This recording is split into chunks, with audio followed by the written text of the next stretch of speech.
From Yahoo Finance, this is Electionomics. I'm Rick Newman. And I'm Alexis Christophorous. Thanks so much for joining us. For the first time during this election campaign, Joe Biden is sitting on the biggest pile of cash, and he's using some of it to outspend President Trump 2-to-1 when it comes to political ads in some markets. Here to talk about it is Ben Tabor with Advertising Analytics. Ben, thanks for being with us. So here we are, the final stretch of this general election, and it looks like, according to some accounts, Biden has got more than $140 million more in the bank than Trump. You think about where we were just a few months ago, and Biden was struggling to raise money. What happened here? Well, over the course of the last couple of months, we've seen a major change in the cash on hand situation and consequently the TV and digital advertising budgets. I mean, in June and July, President Trump was really outspending Joe Biden. And now the tables have kind of turned over the last couple of weeks. We've seen Joe Biden outspending Donald Trump almost 2-to-1 in some markets in some key states. And it seems like that's a trend that's going to continue. Hey, Ben, can you just set the stage for us here and tell us how important is advertising for political candidates? I mean, there's this idea that, money is so important in presidential elections. And, there's so much of it in presidential elections. But then you say, well, what does money actually buy? And does the guy who or person who raises the most money automatically win? And of course, one of the things all that money buys is advertising. How important is all that advertising? Well, Rick, it's very important, but it's not everything. I mean, if you look back at 2016, Donald Trump spent only about $70 million on ads compared to almost 3 times that from Hillary. So if you compare that from then to now, sure, he's getting outspent, but he was outspent by much more in 2016. And as we all know, he pulled off the victory there. So it's not the end all be all, but it is really important. I mean, when you're a voter in swing states, you really want to, and you're a campaign targeting those voters, you really want to put ads in front of them. And whether it's a positive ad or a negative ad, you really want to put an ad in front of them so they're not able to respond. You want to put as many messages in front of voters as you can. And they're not all the same message, right? You can run one ad on taxes, you run one ad on healthcare, you run one positive bio spot about yourself, and you're targeting different voters with these ads. So that amount of money gives you the opportunity to target different segments in different states, which is really key in a presidential race. So you have some excellent data. So I hope I'm going to get this right. So ad spending so far for Joe Biden and the Joe Biden and super PACs or all PACs associated with Joe Biden, your total for that added up is $454 million. And then advertising for Trump so far, and this includes advertising that's booked all the way into November, $380 million. But can you explain where that advertising is taking place and what the latest trends are? For sure. So there's kind of 2 tiers of presidential swing states right now in terms of an advertising budget and where that money is being allocated. The top 6 are really the old blue wall. So you've got Michigan, Wisconsin, Pennsylvania, Florida, obviously the largest swing state. North Carolina and Arizona is really the top tier that both candidates have been spending in pretty much since the beginning of the general election. After that, you have a few more states that are seeing money but aren't quite as saturated with ads maybe, where you've got your Georgias and your Ohio and your Iowas and states like that, where there is some money, but it's not quite at the point of saturation like we're seeing in those real top 6 states, Florida especially. Are they going for the same states? Are they just trying to counter each other in the same states and even in the same metro areas? Or do you see differences in strategy among where the spending is happening? Well, generally, we've seen pretty much the groups try to match each other in the top 6 states. Recently, we're seeing some difference in strategy. Both campaigns had pre-booked a whole bunch of ads in the summer to run in these markets in those 6 states, plus Ohio, Iowa, Georgia, some others. And recently, we've seen some shifting of money from both of the campaigns. The Joe Biden campaign is pretty much adding money everywhere. They're really playing in just about every potential swing state. They're adding money in Ohio and Iowa. Some of those kind of longer shot states for them. Whereas the Trump campaign is starting to come back. Does that tell you the Biden campaign is flush with cash? It's a pretty good sign for them. They've gradually expanded their states over the course of the election. At the beginning of the summer, they were really, really focused on kind of what I think of as those core 6 states. And then over time, they've expanded it out. So it's definitely a good sign for them that they're able to play in more and more states As we saw in 2016, it's really important to expand the battleground as much as possible. You can't chalk up certain states as a victory. It's important to play defense in Minnesota and Nevada if you're Biden, and then potentially go on the offensive in Ohio and Iowa and some states like that. And then the And Trump what do you think campaign? that Trump's strategy is, advertising strategy? Because I see that he's pulling back in a lot of these battleground states, a lot of swing states that he desperately needs to carry here, like Pennsylvania, like Ohio, Michigan. Why not spend at least what you've got in those key swing states? Well, he's not pulling out of all of those states entirely. Some of them he's just cutting back. So he is cutting back in Pennsylvania and Michigan and Wisconsin. He's pulled out all of his money for at least this week in Ohio and Iowa, but he's reallocating that money interestingly. So it's going to Florida and Arizona and North Carolina primarily. So he seems to be targeting a bit of a Sunbelt strategy with the additional money, and pulling some money out of Iowa and Ohio is not necessarily surprising. I mean, he is polling in the lead in those states. And at some point, as a campaign, it makes sense to allocate your resources to the very, very top states. Sure, you want to play everywhere, but you really have to win Florida if you're the Trump campaign, and Arizona and North Carolina are also crucial. So sometimes you have to make hard calls, and they are still up in Pennsylvania and Michigan, Minnesota, Wisconsin. So they are still contesting those states, very, very heatedly. It's Ohio and Iowa where we're seeing them kind of totally cut back on a week-by-week basis. And those are states that they probably think they're going to win. They seem to be polling in the lead, at least in publicly available polling.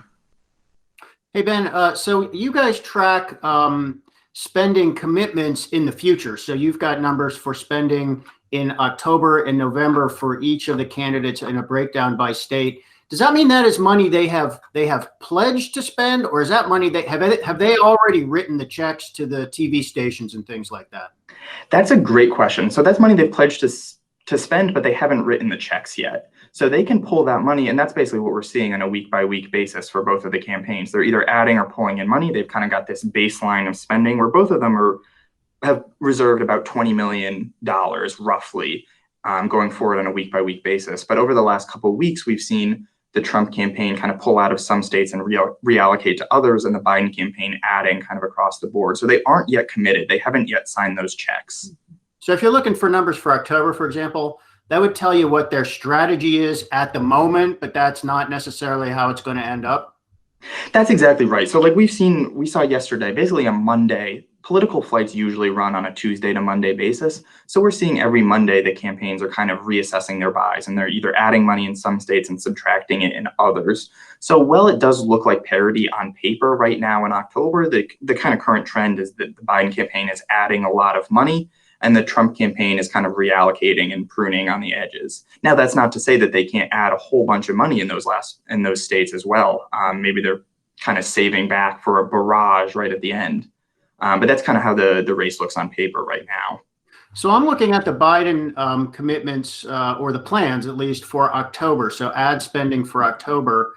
And you guys have a plan to spend about let's call it 11.8 million on ads in Florida. But what interests me is North Carolina is right behind with 10 million ads. So about 12 million in ads for Florida, which is a huge, important state that has a lot more electoral votes than North Carolina, but almost as much spending slated for North Carolina. So what does that tell you about how the Biden campaign assesses the relative importance of North Carolina?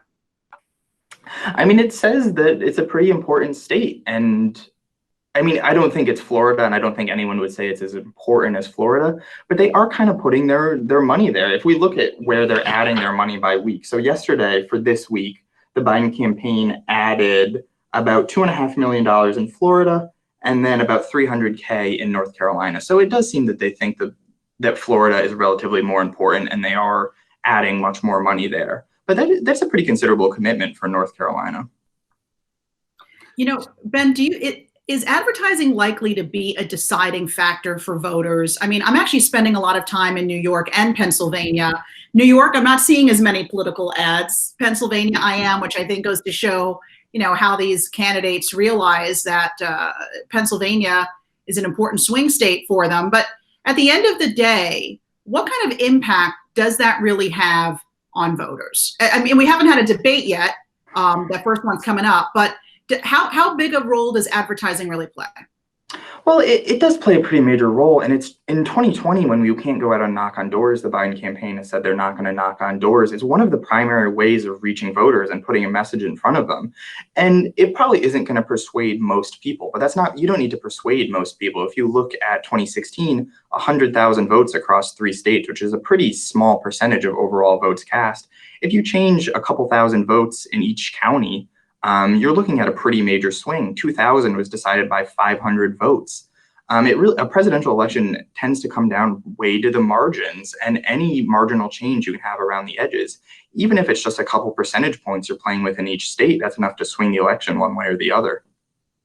You know, Alexis, I'm not lucky enough to travel to a swing state like Pennsylvania on a regular basis. And sometimes I wish I saw what goes on in the advertising climate in one of these swing states, but then other times I'm glad I don't have to deal with it, because it seems, Ben, like it just becomes saturation coverage with ads as you get into the last couple of weeks in these swing states we're talking about. It used to be Ohio. I guess it's not so much Ohio, but clearly Pennsylvania. The others we're talking about, North Carolina, Florida, Michigan, Wisconsin, and even Minnesota, very important, and Arizona. I got to interrupt because you're not missing much. I mean, in the beginning, it was sort of entertaining. And remember, I'm always looking at these things through the lens of a journalist, but, these ads are running ad nauseum. I can sort of, verbate what they're going to say. And sometimes it's just comical, especially when they run, opposing ads next to each other. It's a lot to take in. I think we've spared you, Rick. Well, so Ben, the question is, there has to be sort of a diminishing return on some of these ads. And I mean, you made an important point earlier that, look, if it comes down to a few hundred or a few thousand voters, that those ads are still important. But I mean, what do we know about the effectiveness of ads late in the campaign? I mean, when people have just been bombarded with them for weeks, do they still work? Well, I think they do work. And there's a certain factor that a lot of people do get sick of them. A lot of people know they're going to vote either way. And it's not so much about convincing voters a lot of the time. There's this idea that there's swing voters in the middle and you want to pull them to the left or to the right. But a lot of the campaigns aren't operating like that. They're operating in the sense that there are certain voters you need to turn out based on certain issues. So you might run an immigration ad or a healthcare ad or a taxes ad. And it's just about turning out a certain segment that cares about an issue. So there is some ROI on turning out certain voters and running a whole lot of different issues to hit on issues that are really matter to certain subsects of voters. So it's like those late ads, like even the day before the election or 2 days before, might be some instances where that makes a difference and actually persuades somebody, I wasn't really planning to vote, but yeah, now I got to get out and vote. Yeah, I mean, that's what the numbers say. It's kind of hard to believe. I think a lot of people, a lot of journalists, a lot of people in the industry think everybody's going to vote and everybody's super plugged in all the time. But there are a lot of people who are inconsistent voters or who don't vote every election, and really playing to them and really talking to them about what matters to them is really important for getting people out to vote. And that can be the difference in an election. I mean, I think a lot of people think that President Trump turned out voters that maybe Hillary Clinton wasn't even talking to in 2016. And that was key to winning some of those Midwestern states in particular. So I do think it does make a difference, even if most people do get sick of them. Should President Trump's ads be more focused on perhaps Black voters or Latino voters? I know that I've seen some Spanish language Biden ads on TV. These are, or does Trump basically, does the Trump camp think, we haven't wrapped up that demographic and we're not going to, so let's not waste our time there? They're actually advertising pretty heavily to Spanish-speaking voters, especially in Florida and Arizona. They're actually running pretty heavily there, and it seems like it's being somewhat successful. I've seen some polling showing that he's actually doing better amongst those voters than he did in 2016. And sure, it's not about necessarily winning the segment, but if you can hold down your opponent's margin with certain key demographics, then it does help you. You don't have to win all of them, but if you can peel off 5% from a couple of different demographics, that can really make a big swing in a state like Florida, where you have a whole bunch of different groups that you're really talking to. So I do actually think they're running a lot of those ads, and they've been pretty successful with them from what I've seen. Ben, you also track money spent advertising nationally, I believe. And what I'm noticing here is for October and November, so the Biden campaign is planning about $18 million in national ads in October and another $4 million in November. In Trump, there is no figure for Trump to do national advertising in October or November. Is that just a reporting thing, or does the Trump campaign, have they actually decided they don't need to do national advertising at this point? That's more of just a reporting thing, I think. I think they will certainly be playing in those spaces. We saw them run some ads during football last week, and I think we can probably expect that to continue. We did see the Biden campaign kind of book that all at once, but I think that is definitely a space the Trump campaign will be competing in. So back in 2016, Trump, and Trump knows this, he got tons of what they call free media just because he's such a bomb thrower and he generates so much controversy and the media can't stop covering. And now he's doing the same thing and he's president. Is there any way to calculate the value of the free media relative to the actual spending on paid ads that you track? Well, Rick, that's not something we really track. But one of the interesting things about there, and that free media is tremendously important. It's one of the advantages of being an incumbent, and he really generated that through his own personality and the interest he's able to generate around himself in 2016. And he continues to do so, obviously, as president. But one of the advantages of paid media is that you can put it in front of the voters who you want to put it in front of. If you're talking on, if you have CNN covering you and you're the president, that doesn't really necessarily, even if it's in a negative light, that doesn't necessarily help as much as key ads placed in front of swing voters in key states. So there is a big advantage to having free advertising around you, but there's really more value to putting the message you want to put in front of voters that you want to talk to. Talk to me about digital advertising and who's outspending whom there. How important is that? That presence on social media? I mean, I'd imagine that's the campaigns targeting a younger demographic. Well, it's interesting. So over the summer, President Trump was spending a ton of money on Facebook and Google, which is what we're able to track digitally. Recently, that gap has narrowed a bit, but overall, President Trump has outspent Joe Biden digitally. One of the interesting things, though, about Facebook and Google advertising is it tends to differ from TV. In that on Facebook and Google, you're generally talking to your base. A lot of that is more fundraising. It's sign my newsletter, sign up, give me a donation, that kind of thing, versus TV ads that are more long form persuasive ads. So we find that a lot of digital advertising, almost 3/4 of it, 2/3 of it at least, is a direct response fundraising type of advertising, which differs a little bit. And also, there's an idea that Facebook and Google is really targeted towards young people, and in a lot of ways it is, but my grandparents are on Facebook and they use it pretty frequently. So I think Facebook is a good way of talking to everyone, not just young people anymore. Response fundraising type of advertising, which differs a little bit. And also there's an idea that Facebook and Google is really targeted towards young people, and in a lot of ways it is, but my grandparents are on Facebook and they use it pretty frequently. So I think Facebook is a good way of talking to everyone, not just young people anymore. How pronounced is the shift over to digital ads? I'm sure there's been a trend line, as with everything in the media, over to digital. Do you see a point at which digital ads online will be more important than TV and radio ads? I actually think it's almost a positive feedback loop for both of them, where money going to digital is primarily fundraising, which then, sure, it allows you to spend more on digital persuasion ads, but it also allows you to run more TV and radio ads. So I actually really think that they work hand in hand. It's not so much either or so much as digital is a really good fundraising tool for these campaigns. It almost replaces kind of mail in certain ways. It's a fundraising tool more than anything. And Ben, doesn't it happen that in key markets, they just run out of ads to sell? I mean, there actually is a finite amount of TV and radio advertising. I don't know if I'm trying to think, could there be a finite amount of Facebook advertising and maybe not exactly the same? But I mean, in some markets, the ad inventory just sells out, doesn't it? You can pretty much always get your ad on air if you're willing to pay enough. The problem is the rates go up really high, and that's why we see them pre-booking a lot early on to kind of lock in those lower rates. So you're at least guaranteed a certain amount of inventory at a lower rate, because you then have to pay more. When you're going into Tampa and Orlando and Phoenix right now, you're gonna have to pay a lot of money for it. So it is advantageous to book early, and that's why we see the campaigns kind of lay those in early. You know what I'm wondering, guys? What's going to be the next catalyst for raising money for these? I mean, I get that there's a timeline, and the closer we get, maybe that will invigorate some deep-pocketed folks to give more money. But I mean, does the death of Ruth Bader Ginsburg mean that, Joe Biden's coffers may get a boost from that? Yes.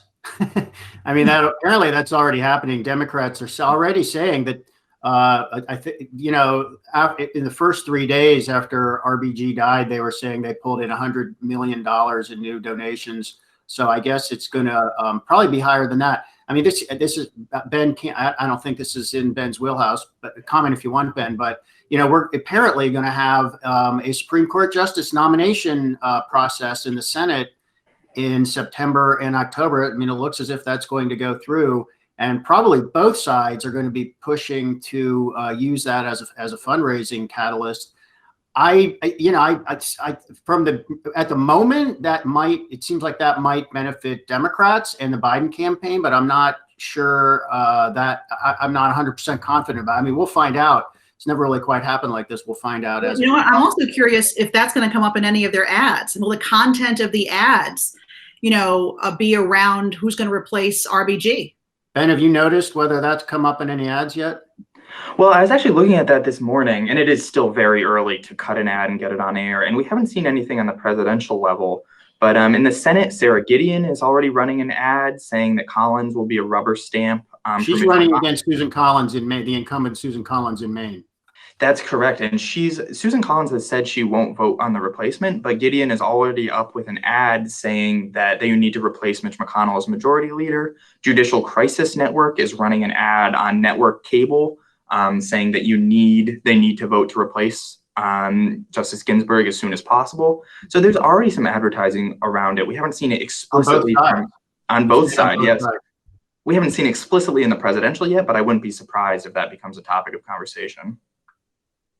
Ben, I want to get to this before we run out of time here. You also, so what we've been talking about is spending by the campaigns themselves, the Trump campaign and the Biden campaign. You also track spending by outside groups. Those are political action committees and super PACs. That looks to me like that's on the order of about 1/3 the amount of spending that the campaigns themselves are doing, at least so far. How important are ads run by PACs and super PACs, and are they getting more important, less important, about the same as in 2016, or what? Well, they always have their place. They are very important. You can see these groups are very active in coming in and filling holes. When President Trump went off the air in, say, Pennsylvania in August, America First Action came in and filled that hole, which is a really good use of a super PAC to come in. And if the candidate is saving money in a place, that the PAC can fill that hole. So PACs are definitely important. The advantage of spending through a candidate is that the candidate is guaranteed the lowest rate.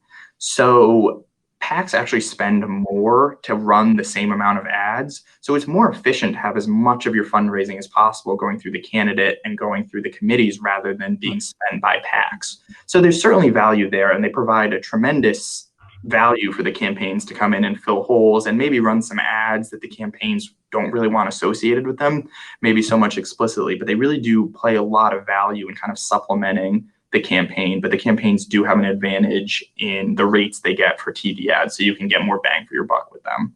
Just a quick one here. One of the rules for super PACs is they are not supposed to coordinate with the campaign they support, and I think a lot of people feel they do it anyway. It's kind of a wink and nod, even if there's some way to do it without exactly having a meeting at campaign headquarters. Could a super PAC simply look at the ad spending schedule of a campaign and deduce on its own that there is a hole that they could step in and fill?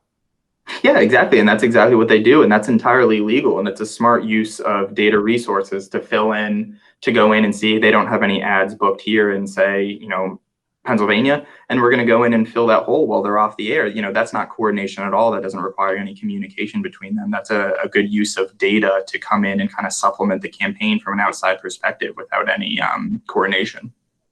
I don't know about you guys. I am bracing for more of those ads. We will be inundated, depending on the state you're in, You will be inundated. Ben Tabor of Advertising Analytics, thanks for being with us on the Electionomics podcast. Thanks a bunch, guys. Have a good one. All right, you too. And be sure to rate and review what you just heard and saw. You can always follow me at Alexis TV News. And me at Rick J. Newman. All right, everybody. We'll see you next time. Bye.